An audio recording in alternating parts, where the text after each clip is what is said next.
Welcome back to our Greatest Hits series, where I occasionally like to reintroduce you to one of the greatest hits of the podcast. Truth is, after doing this for so many years and having hundreds and hundreds of episodes, there are a lot of great episodes that newer listeners haven't heard at all, or that longtime listeners could stand to go back and revisit. Each of these podcasts are some of my favorite, most impactful, most insightful podcasts, and they are definitely ones that keep giving you new things to learn and think about the more often you listen to them. So even if you've heard this episode before, I really encourage you to listen again. You will pick up new things. Your brain will synthesize it differently. And if you haven't heard this episode yet, then you are in for a treat. Welcome to Unfuck Your Brain. I'm your host, Cara Lowenthal, Master Certified Coach and founder of the School of New Feminist Thought. I'm here to help you turn down your anxiety, turn up your confidence, and create a life on your own terms, one that you're truly excited to live. Let's go. Hello, my chickens. How are you? I am amazing. I always say that because it's always true. But here's why it's always true. I was just coaching one of my clients about this last week, and I was saying to her that our evaluation of our own mental or emotional state is an optional thought. How we choose to categorize or characterize or describe our own mental and emotional state, that description is not objective. It's not a circumstance. It's an optional thought. So I might have a day filled with negative thoughts and emotions, but during the day and at the end of the day, I can choose whether to call that a bad day or just an average day, or an awesome day. See what I mean? I get to decide what to think about my own experience and my own thoughts and feelings. It's not just true that a day when you have negative thoughts and feelings is a bad day. That's not objective. That's a decision to describe it that way. That bad means I had negative thoughts and feelings. What if when you have negative thoughts and feelings, that's an awesome day because you got to learn about yourself or become more resilient, or just because, the way I think about it is like any day that I'm alive, I have decided to think is awesome because it's part of the human experience and I'm all in on the human experience, even when it sucks. This is what's so different, right? This is not like spiritual bypassing or pretending life always feels awesome. No, what I'm saying is sometimes life feels terrible. But I can still choose to believe that I am doing amazing because I am here having a human experience, part of which is supposed to feel terrible. I can decide to describe that reality, that I'm a human having negative thoughts and feelings, as being awesome rather than as being terrible. It's just good to know we have that option, right? We get to decide. I've been thinking and coaching and teaching a lot about our relationships to our bodies. And I've been really going deep in what that means for our relationship to ourselves, right? How our relationships to our bodies has been making me think about our relationship to ourselves as a whole. So I've talked about self-love on the podcast before. I mean, really, right? All my episodes are about self-love in some way, or the lack of self-love, right?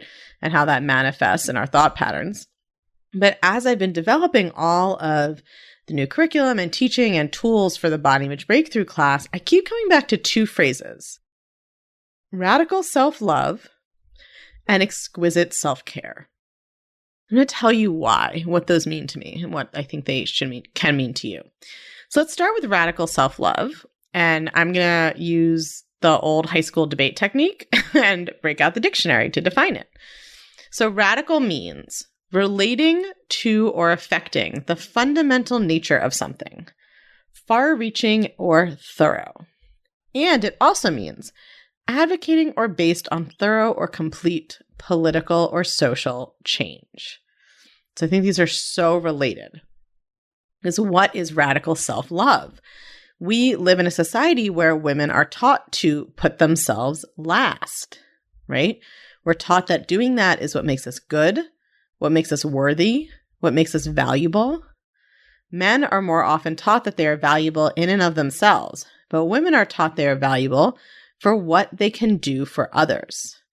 And the more marginalized identities you live in or with, the more ways you're told that you're not good enough, right? So if you are Black or Indigenous or a person of color, if you are fat, if you live with a disability or a chronic illness, if you're neurodivergent, if you're LGBTQ+, if you're a quote unquote minority religion, if you're poor, right? And there's many other aspects.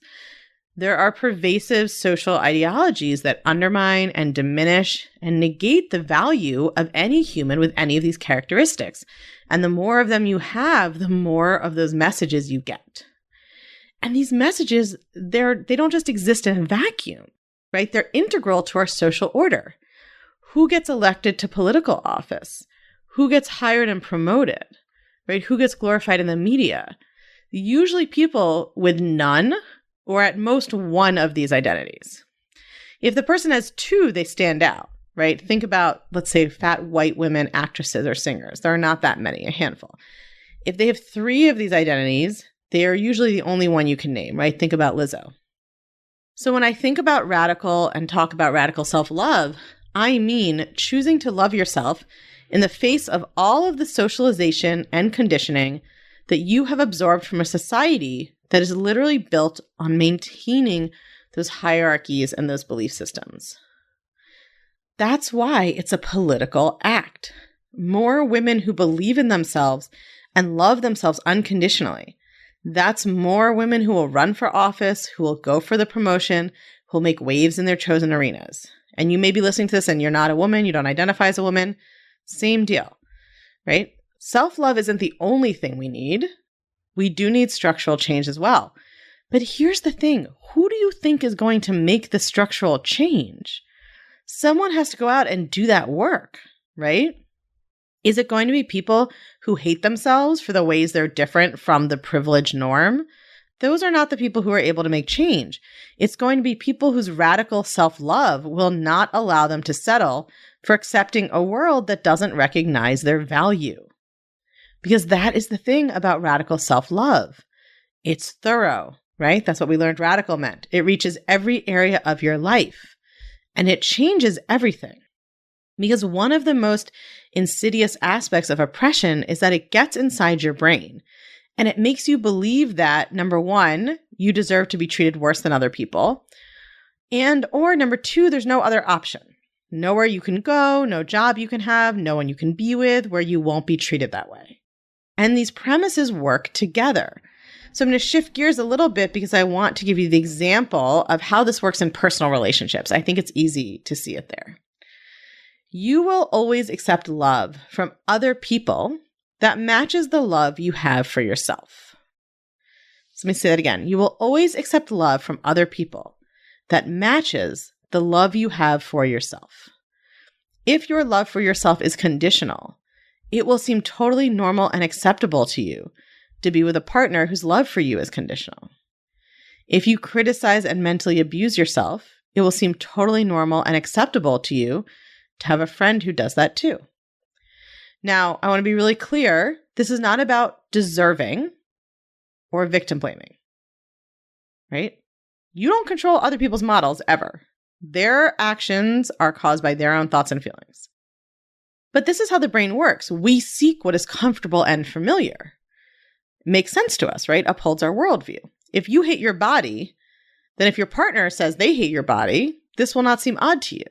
You're like, yeah, agreed. We have this in common. We both hate my body. That makes sense, right? Whereas if you hate your body and someone says they love your body, you have cognitive dissonance. You don't believe them. You try to dismiss it, right? If you think you're too much and too loud, and then a friend tells you that you're too much and too loud, this won't seem odd to you. You'll be like, yeah, that's what I think too, right? That makes sense. Now, you may feel hurt and have a defensive reaction, but that's really because you believe it, right? Your response will be to try to convince the other person that they're wrong or beat yourself up that they're right. But now imagine you have radical self-love. So how would you react to someone who's inconsistent in their affection or their attention? If you're consistently affectionate and attentive to yourself, you just aren't available for a relationship with someone who isn't. right? Why would you be with someone who treats you in a way that you don't treat yourself? It just won't compute in your brain. If you treat yourself with love and care and respect and reverence, when you come across someone who doesn't, it won't feel so comfortable and familiar. It won't make sense. It won't seem normal. It'll stand out. You won't understand why they would think you would want what they're offering you, right? If you've cooked like an elaborate, gorgeous meal and somebody comes by and is like, hey, I found some old French fries in my car. Do you want them? You're not like offended or outraged, but you're just like, why would I add that? What is that adding to what I already have here? You will always accept love that matches the way you love yourself. When you love yourself radically and completely, you're simply not available for any other kind of love. And if someone comes along who doesn't love you this way, you're just not interested. There's no hustling to prove your worth or get their love because you're not in any doubt about your worthiness. You already have that love from yourself. So if someone comes along who offers a similar level of love for you, well, that's delightful, right? And you might be like, yeah, bring it to the party. That sounds fun. But if someone is offering less, you're not interested, and it doesn't feel like any kind of loss. Here's a thing about me. I own multiple copies of the books that have been the most important to me, especially when they are self-help books or books that I'm trying to learn something from, because I like to read the hard copy of the book, but then I like to listen to the audiobook as well, because I pick up on different things when I listen than when I read with my eyes. And I hear things differently. My brain processes the information differently. And audiobooks are something I can listen to on the road, doing things around the house, even in a bathtub. So that's why I'm so excited to tell you that the Take Back Your Brain audiobook is available now wherever audiobooks are sold, and it is narrated by yours truly. So even if you've already gotten the book in hardcover, if you really want to make sure that it all sinks in, especially if you have a little trouble focusing or paying attention sometimes, as we all do these days, really recommend that you also get the audiobook, listen to it in the background. Your brain will actually learn by osmosis, and it will all sink in and stay in even better. I think the same is true in our relationships to society and institutions. We can't opt out of them quite as easily as we can opt out of a second date, but it's still a helpful analogy. Because let's think about it. What is more helpful to the status quo than a marginalized person or community who accepts their marginalization as deserved or unchangeable, right? Who internalizes a sense of their own inferiority and who's willing to subsist on the crumbs that fall from above. And not all of us are in the same place on this, right? I would say probably few people listening to this podcast are all the way at explicitly accepting and agreeing that because they're a woman or because they're a person of color, or because they're fat, or because they live with a disability, right? They're worthless. We don't have that thought consciously, but we internalize so much of this stuff that we end up hustling for our worth because we have internalized these messages of unworthiness. And as long as we're believing them, we're complicit in the status quo, right? We're not thinking about changing it. We're just thinking about getting legitimacy and getting validation, right? When you're hustling for your worth in a personal relationship, you don't think about changing the partner or the friend to a different one, right? Because your thought process is, I just need them to see I'm good enough. And the same thing happens in our interactions with society and institutions and jobs and everything else.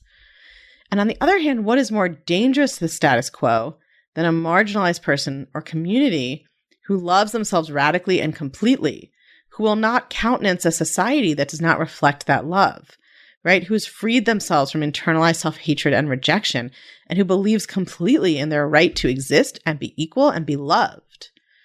That's what is dangerous to inequality, right? That's when you can't abide a society that doesn't match what you know you're worth. And so I think this is where the second phrase that I have been coming back to comes in, right? How do we create that radical self-love? How do we start to practice it and live it? It happens in your thoughts, of course.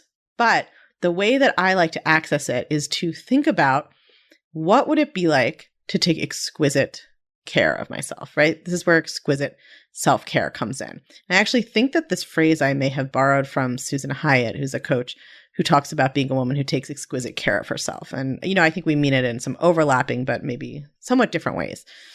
When I look up the definition of exquisite, what it means is extremely beautiful and typically delicate. And when I think about what delicate means in this context, I don't think it means breakable or fragile. I think it means careful, on purpose, treated gently and with reverence.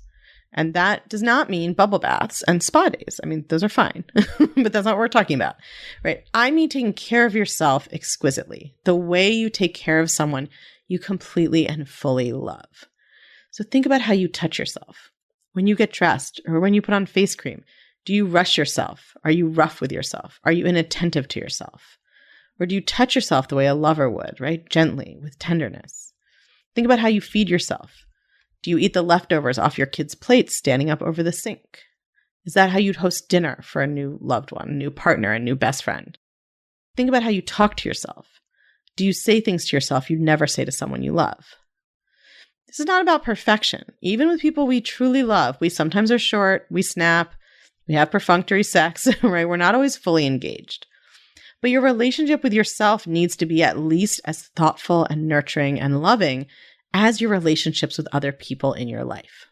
And when you're trying to figure out how to love yourself radically, asking yourself if you are taking exquisite care of yourself is such a window in, because the answer will either be yes, in which case amazing, no, I just never thought about it, but now I'm going to, or no, and here's why. Here's all my thoughts, all my reasons that I shouldn't do that, and I need to do things this other way. And I'm not worth it, and I don't deserve it, and I'm not good enough, and I can't be alone with myself, and right, whatever thoughts are keeping you from taking exquisite care of yourself. Those are the thoughts that are in between you and radical self-love. So I always teach the thought has to come before the action, right? Exquisite self-care is the action, but it flows from radical self-love, and it is a way of accessing how to be radically self-loving and a way of identifying where your thoughts may not be lining up to produce radical self-love and how you can change them.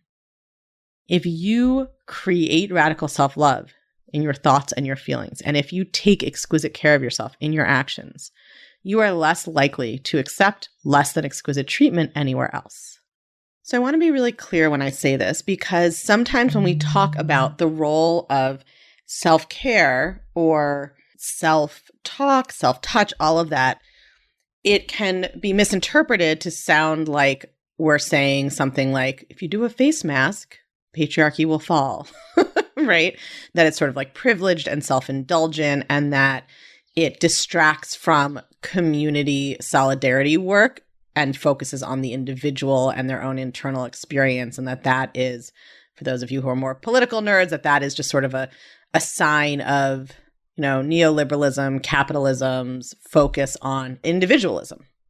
If you didn't know what that last 3 sentences meant, it really doesn't matter. It's not crucial to the point of this podcast, but for those of you who that's how you think, I want to speak in that register. And so y'all know, if you've been listening to this podcast, that is not where I'm coming from and not what I'm teaching, right? I have worked as an emergency room counselor for sexual violence survivors. I have escorted at reproductive health clinics. I have been a litigator for reproductive rights. I ran a think tank. I've done policy work. I was an academic. I have worked in a variety of different ways on social change. And what I understand as a coach is that people have to carry out the social change. It's like we talk about this like there's some community effort that can happen without individuals participating in it and doing it, right? And the individuals have to do it. And what I also know is that liberation is an inside job when we're talking about the liberation from oppressive ideology. When we're talking about liberation from oppressive institutions, that is a social, collective, world-changing job, but it again has to be done by people who have liberated themselves individually, right? You have to. Any social change that has ever happened has happened because somebody had freedom in their mind to look around and say, you know what? Society is telling me this is how it's supposed to be, and I'm inferior, and I don't fucking accept that, right? I do not accept that premise. That comes from radical self-love. So when I talk about the importance of exquisite self-care, I mean it as a radical subversive act, right? If you are socialized to believe that your body belongs to other people and only matters for the work that capitalism can get out of you, or the sexual value that men can get out of you, or whatever else, right? What is more radical than reclaiming your body for yourself, right? Treating your body with reverence, with care, with love, only for your own benefit because it is the home you live in. That is a radical, subversive, revolutionary act to love yourself in the face of a society that tells you you are not worthy of love, or you are only worthy of love when you are catering to and upholding the privileges other people have or oppressive systems. Okay? So make no mistake, exquisite self-care is not the solution to everything, but it is a part of the radical self-love where any change has to start. And the way that I'm talking about it in this podcast, it is a tool. It's both for its own benefit, right? For all the reasons I just said, but it's like a diagnostic tool to help you figure out what thoughts you have internalized that you don't know you believe, right? So if you say to yourself, I'm going to make myself a nice dinner and sit down and eat it, and then your brain immediately doesn't want to do that because it thinks, that's lonely and sad because you don't have a partner and you should be working instead. And right now, all of a sudden, we can see all these thoughts that are keeping us disconnected from ourselves, not in a place of radical self-love, right? So it's both subversive, revolutionary act on its own that gives you the emotional resources and the mental freedom to create change in the world if you want to, but it's also a really great tool to use to figure out what's keeping you from practicing it, right? When you set out to decide to practice it or you just think about it, all of a sudden you will begin to see the unconscious thoughts you've internalized from society that are keeping you from practicing exquisite self-care and that are keeping you from radical self-love. And this is why thought work and self-coaching and self-development, whatever you want to call it, is not frivolous or silly or optional. It is imperative, right? It is transformational. And it is radical in all the best ways. Because any change we want to see outside of us has to start in our own minds. To be a person carrying one or more marginalized identities and to use the power of your own mind to kick out the colonizing forces of social conditioning on your brain, that is what will change your life, and that is what will change the world. I'll talk to you next week. If you're loving what you're learning on the podcast, you have got to come check out the Feminist Self-Help Society. It's our newly revamped community and classroom where you get individual help to better apply these concepts to your life, along with a library of next-level, blow-your-mind coaching tools and concepts that I just can't fit in a podcast episode. It's also where you can hang out, get coached, and nerd out about all things thought work and feminist mindset with other podcast listeners just like you and me. It's my favorite place on earth, and it will change your life, I guarantee it. Come join us at www.unfuckyourbrain.com/society. I can't wait to see you there.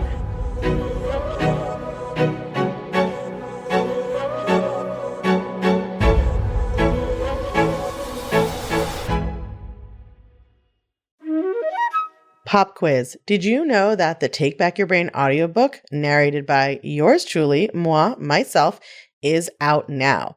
If you love this podcast, the audiobook is the best way for you to enjoy this New York Times and USA Today bestseller. You can still get the hardcover anywhere books are sold. You can still get the ebook, but if you're like me, you love audiobooks just as much or more because they're easier to enjoy on the go or while you're multitasking. And if you already have the hardcover and you have been feeling like you just want to try to absorb everything in it even better, add the audiobook, listen to the audiobook as well. It will operate on your brain in a whole different way. Go grab it on Audible or wherever else you get your audiobooks, and you have my dulcet tones in your ears teaching you how to understand your brain. It's a win-win.